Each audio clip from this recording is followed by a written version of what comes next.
అమ్మగారు, అయితే అయ్యగారికి గతం గుర్తొచ్చిందన్నమాట. చూసారా, మీకు గతం గుర్తుకొచ్చిందని పంకజం చెప్తోంది. నిజమేనా ధర్మతేజ్ గారు?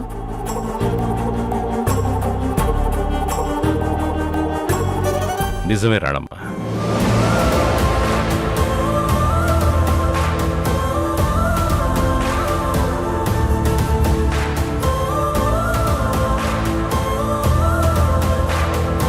అంటే పిల్లలు గుర్తుకొచ్చింది కానీ ఏది గతమో ఏది భవిష్యత్ అనేది మాత్రం అర్థం కావట్లేదు రాణమ్మ.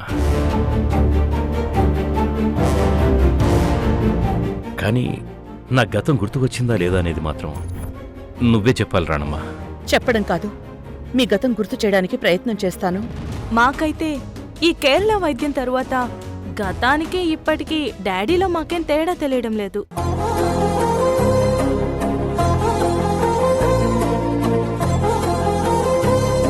మీకు కనిపించకపోవచ్చేమో, ఆయనకి గతం గుర్తుకొస్తే ముందు మీరు నా పిల్లలు కాదో అవునో చెప్తారు. కార్తీకమ్మ, మీ ప్రేమ విషయం అమ్మగారు మీ డాడీతో చెప్పారంట.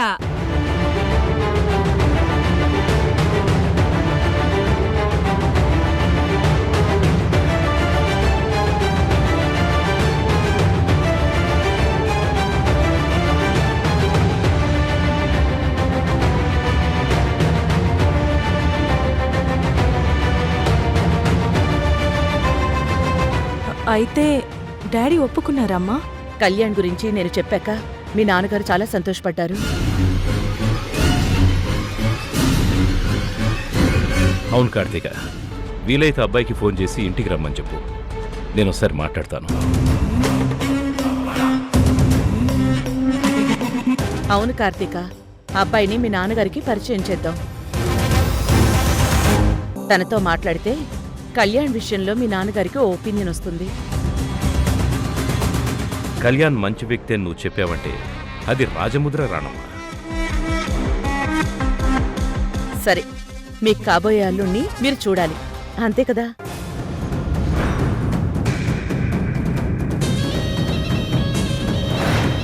పంకజం, నా ఫోన్ బెడ్రూమ్లో ఉంది, తీసుకురా. అలాగేనమ్మగారు.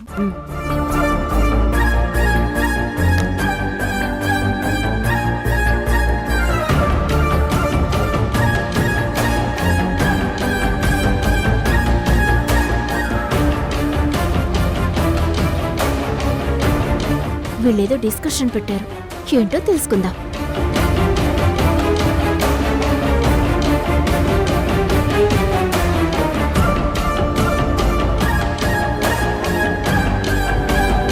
అమ్మా, అందరూ ఏదో సీరియస్ గా మాట్లాడుకుంటున్నారు, ఏంటది?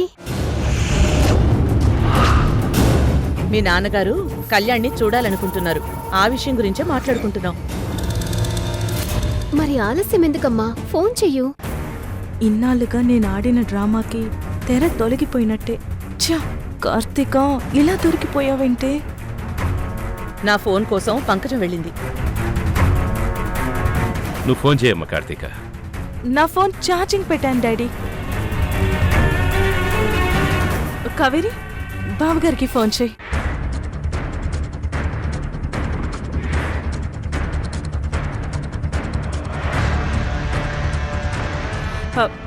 చెయ్యి. చేస్తాను, 1 minute.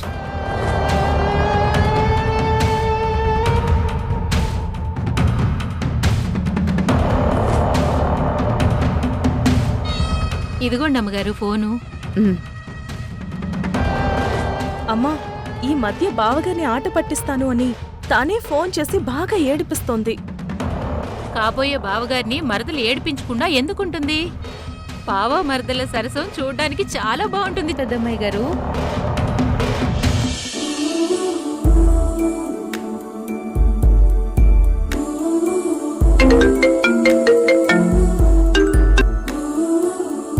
హలో, చెప్పు కావేరి. కేరళ నుంచి మీ మామయ్య గారు వచ్చారు, అందుకని కాబోయే అల్లుడి గారిని చూడాలి అనుకుంటున్నారు. బయలుదేరొచ్చే నువ్వు.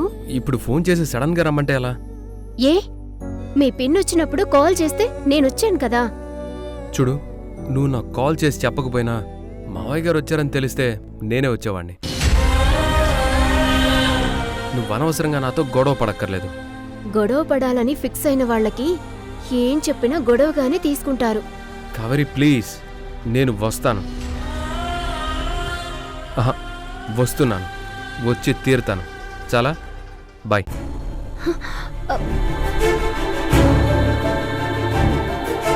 ప్రేమించేటప్పుడు నిన్ను చూడకపోతే ఒక్క క్షణం ఉండలేను అంటారు. తేడా వస్తే ఆ ఒక్క క్షణం మాట్లాడడానికి కూడా ఇరిటేట్ అవుతారు.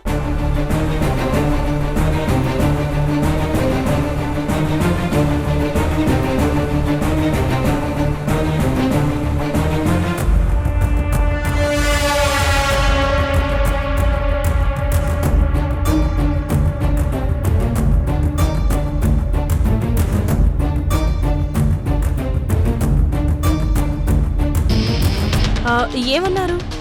వస్తానన్నారు. వస్తాడుగా మీ అల్లుడు, తీరిగ్గా మాట్లాడుకోండి, సరేనా? అలా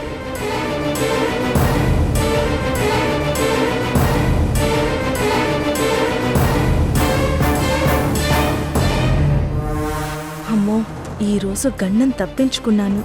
కానీ కళ్యాణ్ వస్తే నా విషయం అంతా బయటపడిపోతుంది.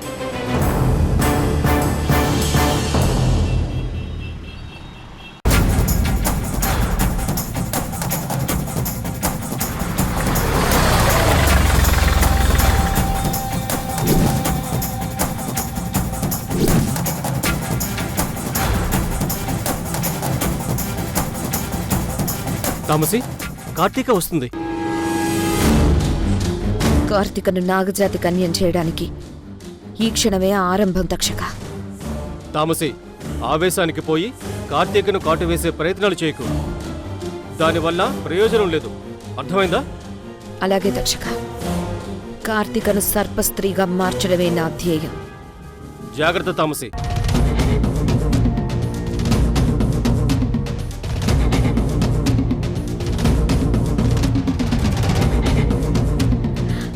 Hi Karthika, how are you? Fine, నువ్వెలా ఉన్నావు తాప్సీ? ఫైన్, కూర్చో. తాప్సీ, ఆ మాల్ డబ్బు కోసం నాకు ఇంకో వారం టైం ఇవ్వవా? ఇట్స్ ఓకే కార్తిక, విక్కీకి నేను అడ్జస్ట్ చేస్తాను.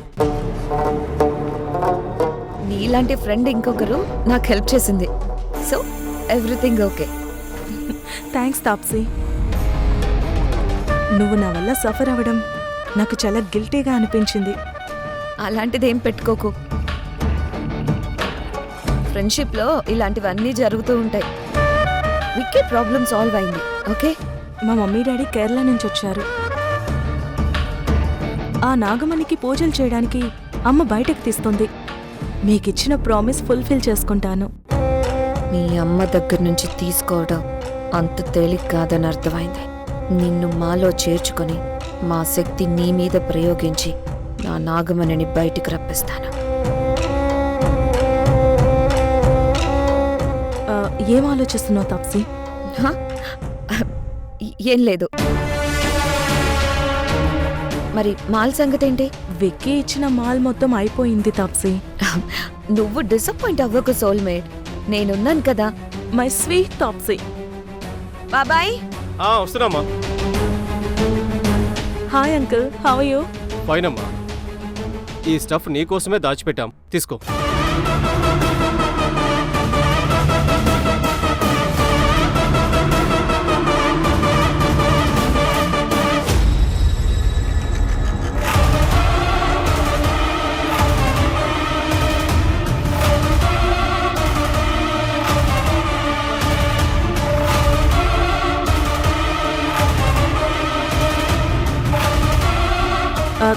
తాప్సీ, కార్డ్ ఇవ్వు, మాల్ని స్మూత్ చేస్తాను. కార్డ్ ఎక్కడో పోయింది. నీ బ్యాంగిల్ ఉంది కదా, స్మూత్ చేయొచ్చు. నువ్వన్నది కరెక్టే, ఈ బ్యాంగిల్ చాలా షార్ప్గా ఉంటుంది.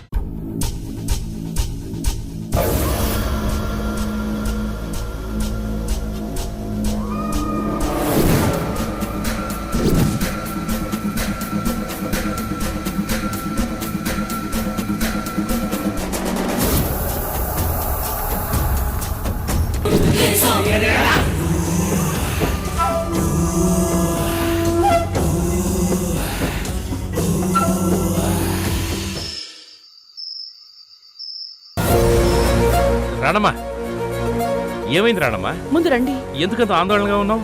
ముందు మీరు రండి ధర్మతేజ్ గారు, రండి.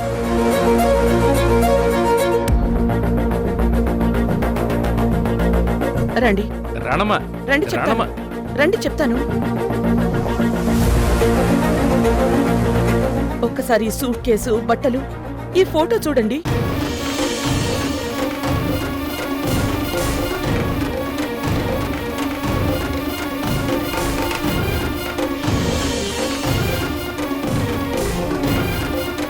రాణమ్మా ఏంటిదంతా? ఈ బట్టలన్నీ చూస్తుంటే మీకన్నా గుర్తుకొస్తోందా?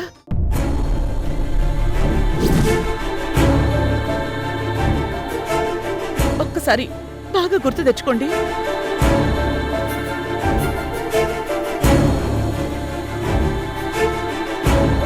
ఈ సూట్ కేసు మీదే. ఈ సూట్ కేసులో చిన్నప్పటి కృష్ణ, కావేరి, కార్తీకాల బట్టలున్నాయి. దాంతోపాటు ఈ ఫోటో కూడా ఉంది. వీటన్నింటినీ ఒక్కసారి చూసి గుర్తు తెచ్చుకోండి.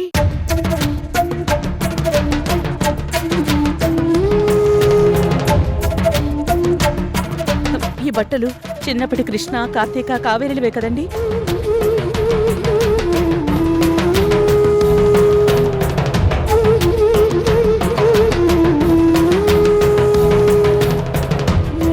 ఈ ఫోటోలో ఉన్నది వాళ్ళు ముగ్గురే కదా? చెప్పండి.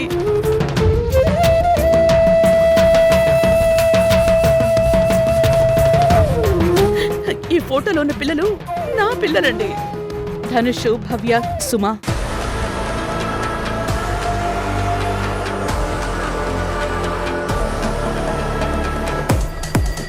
ఈ బిడ్డల ఫోటో మీ దగ్గర ఎందుకుంది?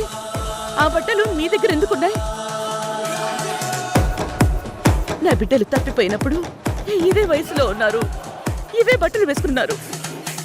ఈ ఫోటో మీ దగ్గరికి ఎలా వచ్చిందో ఒక్కసారి గుర్తు తెచ్చుకోండి.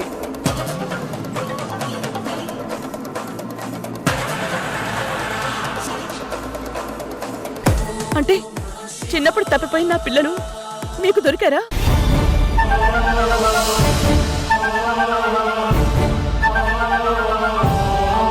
వాళ్ళని తెచ్చుకుని కృష్ణ, కార్తీక, కావేరిలని పేర్లు పెట్టి పెంచి పెద్ద చేశారా?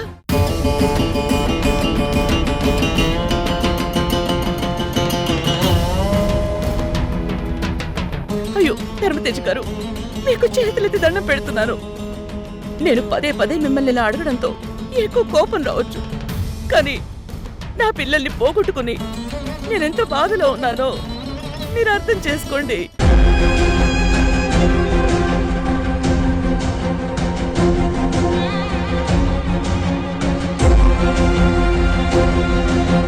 నువ్వెవరు?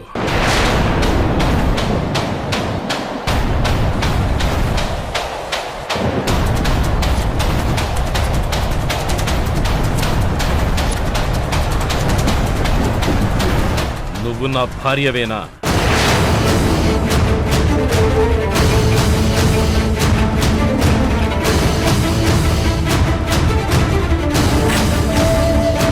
నువ్వు నేను తాళి కట్టిన భార్యవేనా?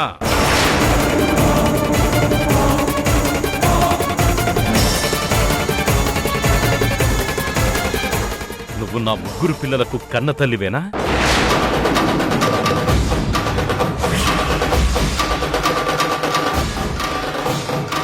చెప్పు. ధర్మతేజ్ గారు, అది ఏ భార్య అయినా తన భర్తతో నా పిల్లలు వేరు, మీ పిల్లలు వేరంటూ మాట్లాడుతుందా?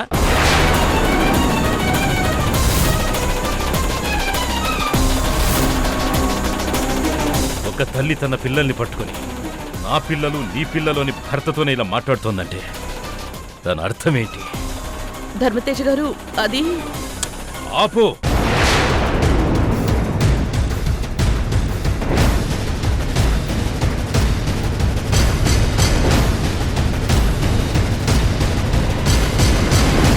నువ్వు నా దగ్గర దాస్తున్నావు, ఏదో దాస్తున్నావు. ఏంటది?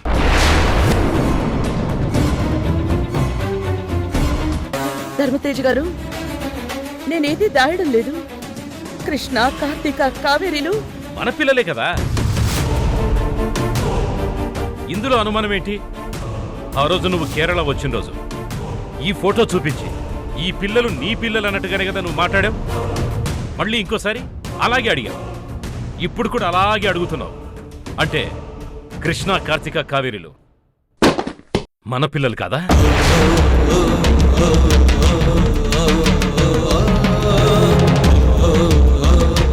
నువ్వు వాళ్ళని నవమాసాలు మోసి కనలేదా?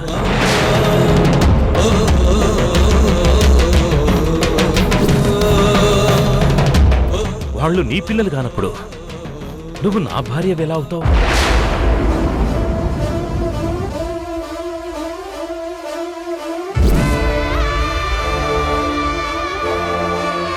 అంటే నువ్వు నా భార్యవి కాదు, అంతేనా?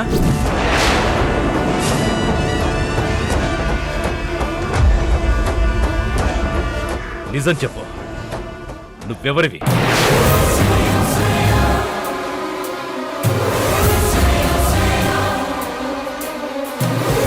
సమాధానం చెప్పు రాణమ్మా. ధర్మతేజ్ గారు, మీరు గతం మర్చిపోయారు కదా, అందుకే ఇలా మాట్లాడుతున్నారు. నీకు గతం గుర్తుంది కదా, నువ్వెందుకు ఇలా మాట్లాడుతున్నావు? అంటే మీరెప్పుడూ కూడా నా దగ్గర ఏదీ దాచింది లేదు. సడన్ గా మీ రూమ్ లో ఈ సూట్ కేసు, అందులో ఈ బట్టలు, ఫోటో చూసేసరికి ఎవరో ఏంటోనని అడుగుతున్నాను. మరి వీళ్ళని పట్టుకుని నీ పిల్లలు అంటావేంటి నువ్వు?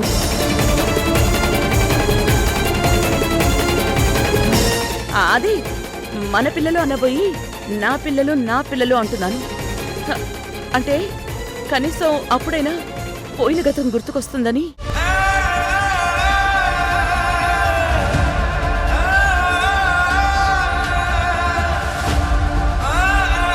చూడరానమ్మా, నా గతం ఏమీ గుర్తుకు లేదు. గుర్తొచ్చినట్టు అప్పుడప్పుడు అనిపించిన క్షణాల్లోనే మళ్ళీ ఇదిగో ఈ స్థితికి వస్తున్నాను. నువ్వు పరిచయం చేస్తేనే కృష్ణ, కార్తిక, కావేరిలు వాళ్ళు మన పిల్లలని నాకు అర్థమైంది. ఈ రాణమ్మ మీ భార్య అని పంకజం చెప్తేనే నువ్వు నా భార్య అని నాకు తెలిసింది. ఇప్పుడు నువ్వు ఇలా నన్ను కన్ఫ్యూజ్ చేస్తే నేనేమైపోవాలి రాణమ్మ?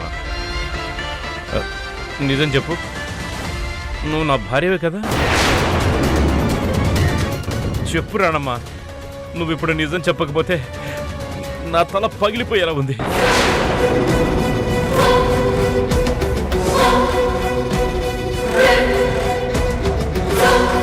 ఈ పరిస్థితుల్లో నేను మీకు నిజం చెప్పలేను. మీకు గతం గుర్తుకొచ్చి నా పిల్లల ఆచూకీ తెలిసేంత వరకు నేను ఈ అబద్ధం చెప్పక తప్పదు. చెప్పు రాణమ్మ.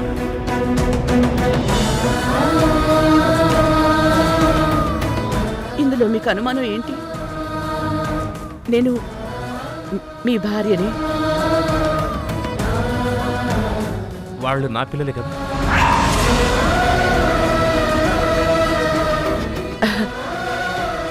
ఇప్పుడు మీరే వాళ్ళు నా పిల్లలు అని వేరు చేసి మాట్లాడుతున్నారు. వాళ్ళు మన పిల్లలే. అమ్మయ్య, ఇప్పుడు నా తలభారం తగ్గినట్టుగా ఉంది. రాణమ్మ, నువ్వు పిల్లల మీద చూపించే ప్రేమ, వాళ్ళ మీద నీ బాధ్యత, నా మీద నీకున్న గౌరవం, నన్ను మామూలు మనిషిని చేయాలన్న నీ ఆరాటం, ఇదంతా చూస్తుంటే ఎన్ని జన్మలైనా నువ్వే నా భార్యగా ఉండాలని అనిపిస్తోంది.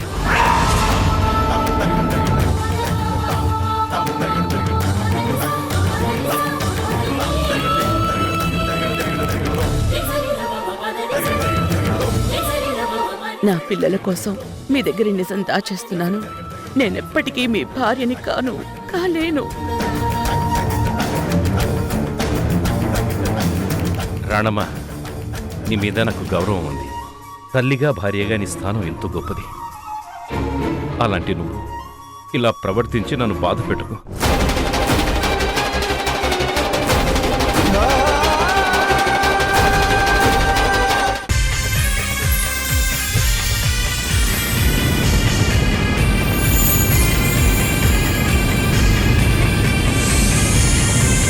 జయహో అష్టనాగాయ నమః. తక్షక, మన నాగదేవుడు కార్తికను విషకన్యగా చేయడానికి అనుమతినిచ్చారు. జయహో అష్టనాగ సర్పాయ నమః.